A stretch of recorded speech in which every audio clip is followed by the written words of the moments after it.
they'll sit. The first exhibit, package of the Bronx River.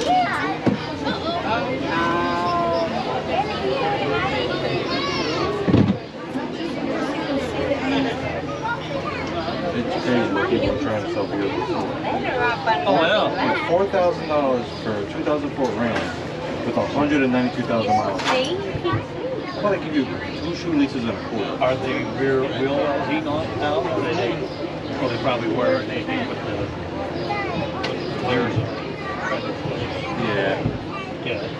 Look at the rock. $4,000 for that, and they left the rock. A lot of people cut. So they brought out some, they put some big giant fender flares to cover up the rust. 1,500 for a Dodge Avenger with body damage, interior damage. Yeah, that's a $500 car. It kills me. What you see? They're not gonna sell. We're in the right mind. He's a burnt out Ford Pinto for $2,300. Alright guys, stand clear of the closing doors and please take your final seats. Good morning, Bronx Zoo Explorers, and welcome aboard the Wild Asia Monorail. My name is Marissa, and I will be your tour guide and driver for today, and you all will be our field scientist in training. As after we cross over the Bronx River, we'll be transported to Asia as if by magic. We're going to see animals from China to India, Cambodia to Nepal, and more. So guys, for your safety and the safety of others, please remember to remain seated with your hands and feet inside of the train car at all times. Now this applies to both adults and children, so please remain seated.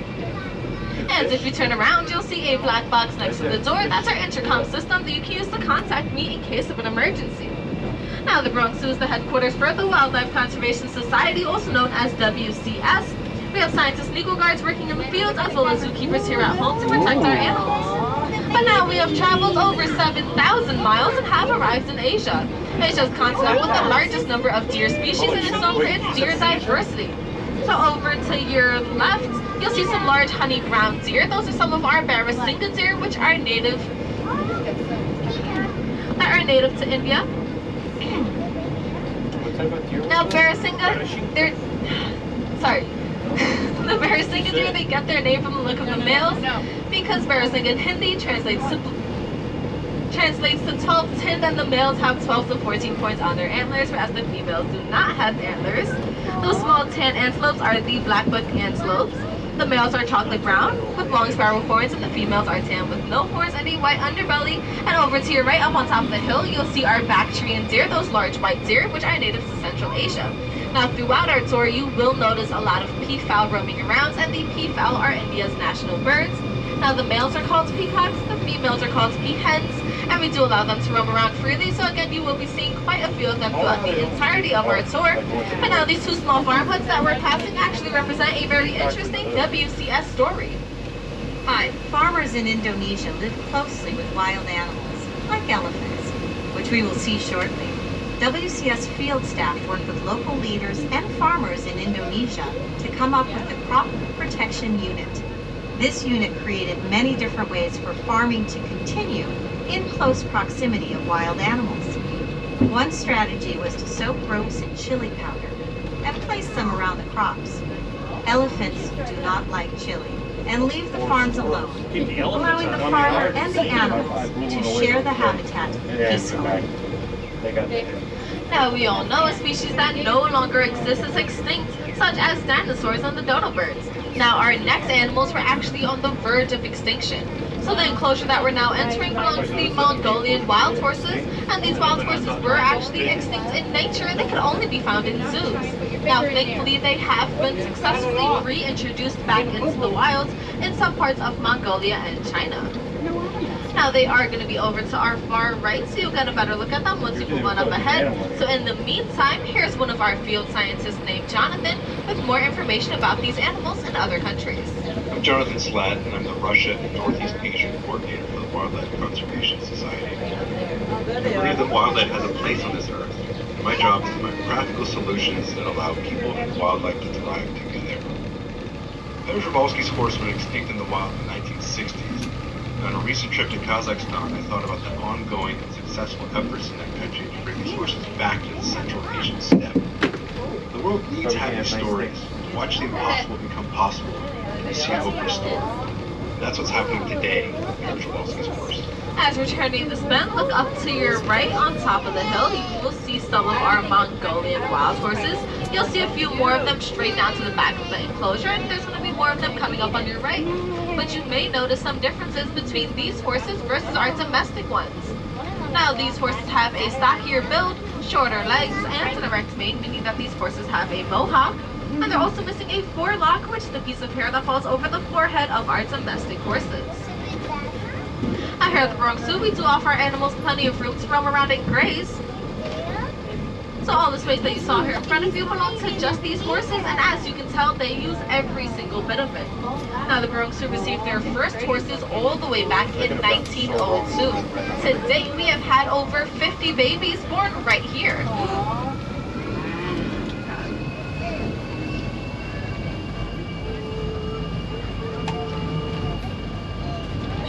Now, our next two species are two very vulnerable and endangered ones. One is small and it has curved shaped antlers. The other is very large and it's hard to miss. I'm talking about our brow antlered deer and the Gaur. Now, the Gaur are the largest wild cattle in the world. They can stand up to 6 feet tall, 10 feet long, and weigh over 2,000 pounds, which is the same as a small car. As we're moving on up ahead, start looking straight down to the back fence line. You'll see them all laying back there. So again, those large brown cattle you see laying in the shade are called the Gaur. And once you guys get a good look at them, try to take a better look at their horns. Because if their horns are curved inwards, you're looking at a female, and if they're pointed upside, you're looking at a male. Now, with their large size and impressive horns, these animals can fight off anything, including a tiger. So trust me, you do not want to mess with them. But here's one of our keepers with more information about these animals. Hi, I'm Dave, a wild animal keeper here in Wild Asia. When the Bronx Zoo received 2 female and 1 male Gaur from the San Diego Zoo, it took a couple of introductions before all the animals were comfortable. But after a little bit of time, the 3 new animals fully integrated into the herd, and we have the family that you see today. A family group of Gaur can consist of up to 40 individuals and is typically led by an older adult female called the matriarch. Since the 2 females and 1 male have been added to this family, there have been a number of offspring. This is important because Gaur are considered to be a vulnerable species, so it's vital to maintain a healthy growing herd here at the zoo. Now, if you all listen very carefully, you may start to notice some sounds coming from behind us, and that's actually coming from a concrete jungle rather than a nature one. It's easy to forget that the Bronx Zoo sits in the heart of an urban environment, and that noise you may be hearing is actually just traffic on the Bronx River Parkway. So if you guys just want to turn around really quick to look behind you, you can literally see the highway right behind us. We came up that way. Now, this large fence line that you see here in front of us is used to reduce the noise of the city traffic for our next animal. So I am just going to remind you guys again to please remain seated. This is probably the worst enclosure to fall into because we are now on the lookout for a tiger. Now, although tigers have a bright orange coat with black stripes, it does offer them the perfect camouflage to hide behind bushes and tall grass. But if you guys look over to your right, laying underneath the bush, you'll see our Amur tiger, Josie. You just have to look really carefully. He's laying underneath that bush. Now, adult tigers are solitary, meaning that they do live alone in the wild, which is why, unfortunately, you will only be seeing one of our tigers out here today. Now, tigers usually prefer to eat wild meat. Oh, there it is. It's under the bush. Deer, and they will typically gorge themselves on a fresh kill, eating up to 40 pounds of meat, which is the equivalent to 160 hamburgers in just one sitting. Now, after such a large meal, they will not eat again for several days. Now, it was a little difficult for you guys to see our tiger. Don't worry, if you want to get a better look at them, you guys can always check out Tiger Mountain.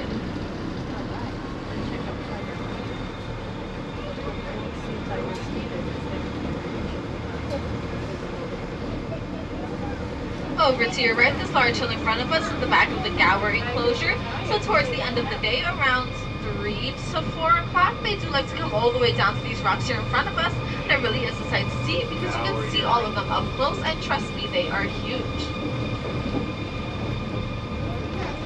And Now down to your right, we are entering the back of that first meadow we were in, where we got to see all of our deer and antelope. You'll notice a lot more peafowl on this side of the meadow, but here's one of our keepers with her day-to-day life working with our animals. Dougie, the right. Hi, my name is Michelle. I'm part of the Wild Asia Keeper team. There's some of those We deer. call this area Kaha Meadow, where we care for about 40 Barasinga deer, 15 axis deer, 10 black buck, and a pair of muntjac. We start our day by checking on all the animals, making sure they are healthy, behaving normally, and safe. Sometimes, fawns and calves are born overnight. Newborns are given a neonatal exam, which includes weighing, vaccination, and tagging for identification purposes. While the animals are in the meadow, we prepare their nighttime holding areas so that they have a safe and clean place to spend the night. Now as we're turning this bend, we're about to enter a bamboo forest, so keep a good lookout for our next animal. It blends in closely with the muddy environment and likes to call home.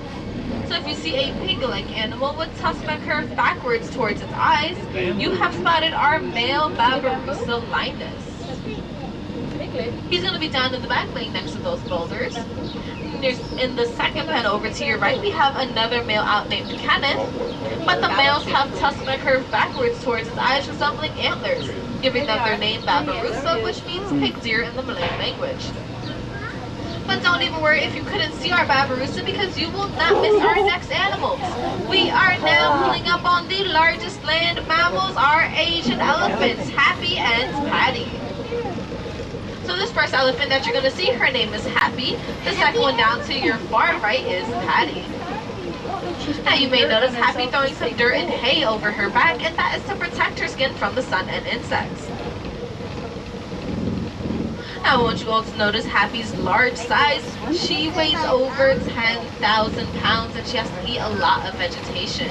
Now she eats 200 pounds of hay a day and drinks 60 gallons of water. Again, this is daily.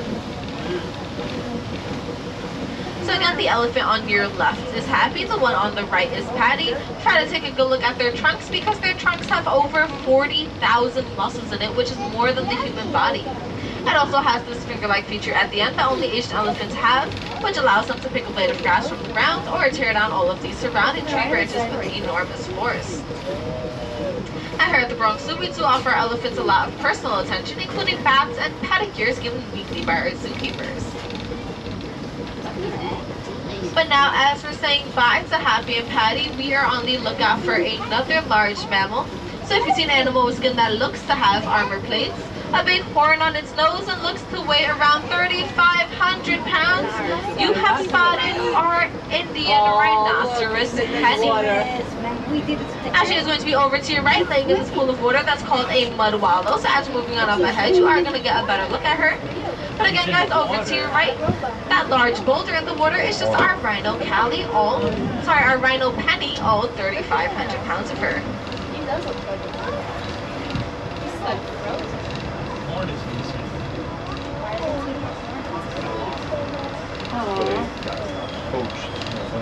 Now, all rhinos are actually highly endangered, and there are less than 4,000 Indian rhinos surviving in India and Nepal. Now, the Bronx Zoo actually cares for several endangered rhinos. And the common misconception with our rhinos is that they are armor-plated. That is not at all true. Their skin actually just has many folds to it. So although you may think their skin is thick and tough, it's actually very thin and sensitive. Now, it needs protection from the sun and insects, which is why you just saw Penny sitting inside of the mud wallow, to add that extra layer of protection to her skin. Now, I'm not sure if you guys were able to take a good look at Penny's face, but you may have noticed some white stuff on her face, and that is actually sunscreen that was put there by our zookeepers. Now, Penny's skin is so sensitive, whenever she comes outside, our keepers need to put sunscreen on her, and that's how sensitive a rhino skin can be. This large mud wallow that we're now passing is actually the original mud wallow of Wild Asia, made all the way back in 1977 when the monorail first opened, and it's been enlarged and personalized by our rhinos themselves over the years, simply by stomping around the edges to make it more to their liking. But now here's some more information about these Sumatran rhinos. Farmers. The rhinos you see here are Indian rhinos. We work with habitats all over the world that are homes to rhinos. Here is a note from our field office in Sumatra, Ed Wulan, who works with the Sumatran rhino. Sumatran rhinos are the smallest of the world's rhinos, and they are considered critically endangered. My name is Ulan Isri, and I'm the Species Conservation Specialist for WCS Indonesia program. We carried out an island-wide survey of the last wild population of Sumatran rhinoceros in Indonesia. With so many unknowns on how to manage Sumatran rhinos in the wild or captivity, our study showed definitively that we must protect them at source. The cost of doing nothing could be the extinction of the species, and I can't imagine that. And now, as we're leaving the rhino area behind, we are on the lookout for two other large species. One is called the sandbar deer, and the other are the nilgai antelopes. So once we turn this bend up ahead, we are going to be entering the other side of their enclosure, and I will show you guys exactly where to look. Around this time of the day, they do like to sit over at the top right corner of the meadow, so they can be a little difficult to find.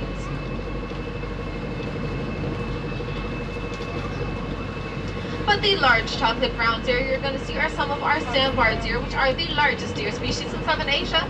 Now the males can stand up to 5 feet tall at the shoulder with antlers that grow up to 3 feet long, and they weigh over 650 pounds, making them the largest deer that we have here at the monorail. And the large tan antelopes you're going to see are the nilgai antelopes, which are the largest Asian antelope species. Now they get their name from the look of the males because nilgai in Hindi translates to blue bull, and the males have a bluish tint to their coat with horns that come out of the top of their head. Now here at the monorail, we do have all females, and they do all have a tannish color to their coat with no horns, meaning that the species is sexually dimorphic. The males and the females look different. So as we're moving on up ahead, look over at the top right corner of the meadow. You'll see literally all of them sitting up there. Again, those large tan antelopes are the nilgai antelopes. Try to take a good look at their hooves. They have these white rings to go around them, which makes it look like they're wearing boots. And those large chocolate brown deer with the shedding coat are some of the sandbar deer. But now our next species is almost impossible to find, so guys, I need you all to keep a very good lookout and follow the fence line in front of you down to those back boulders to your right, because that is where our Chinese tufted deer like to hide.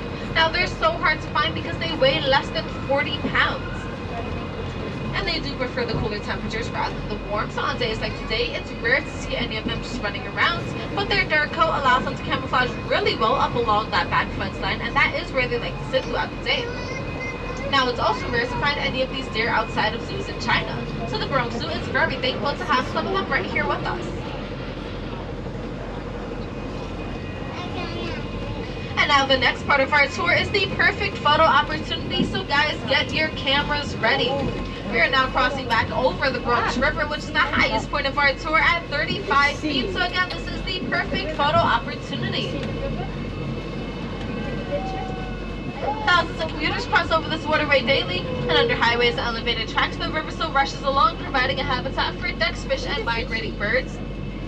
Now you may also see some outlines of fish and turtles in the water, but please do not stand up to look. Rivers are vital resources for wildlife all over the world. Now the rocky terrain of this area that we're now entering is the perfect environment for our next two species.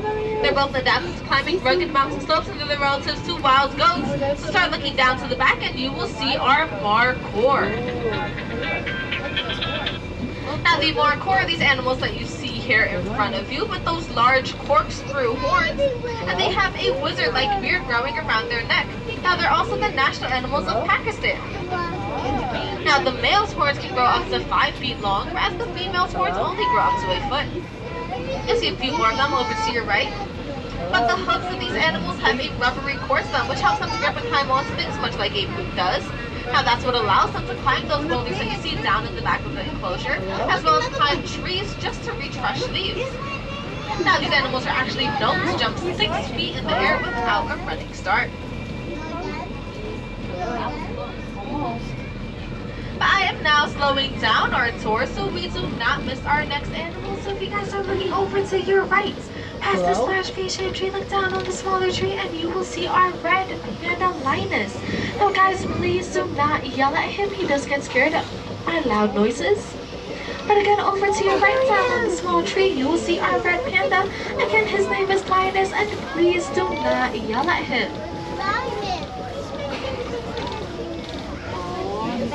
In Chinese, red panda is translated to small bear cat, and that is exactly what he looks like, a small bear cat. Today we know that the red panda is not actually related to the giant panda, and they're more closely related to skunks, raccoons, and weasels, although they do both eat bamboo. Now, if you'd like to see more of our red pandas, don't forget to check out the Himalayan highlands. It's just a short walk away from the monorail, and you can also find more of our Asian big cats there, such as the snow leopards.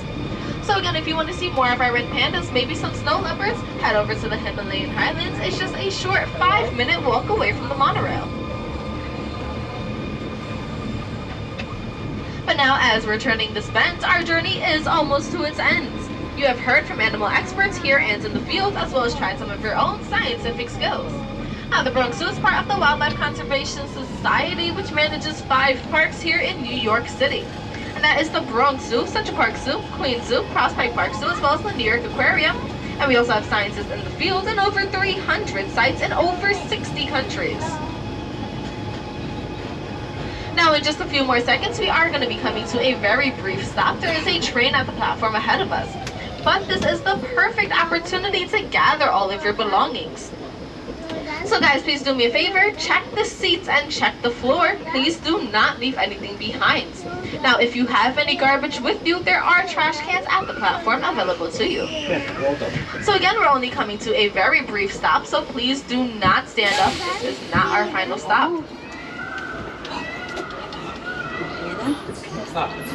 The peafowl.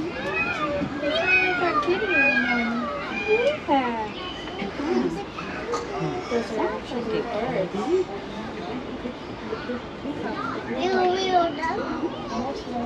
Yeah, we're going to see some more animals.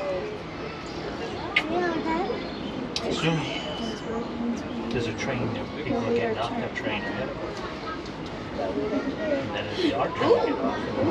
See some more animals. See some more animals. Then look at the map. Let's look at the map. My pink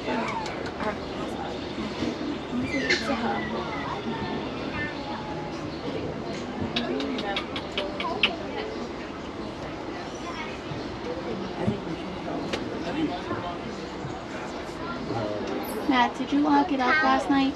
Lock what up? The fence? Yeah. Alright guys, thank you all so much for your patience. Here we go.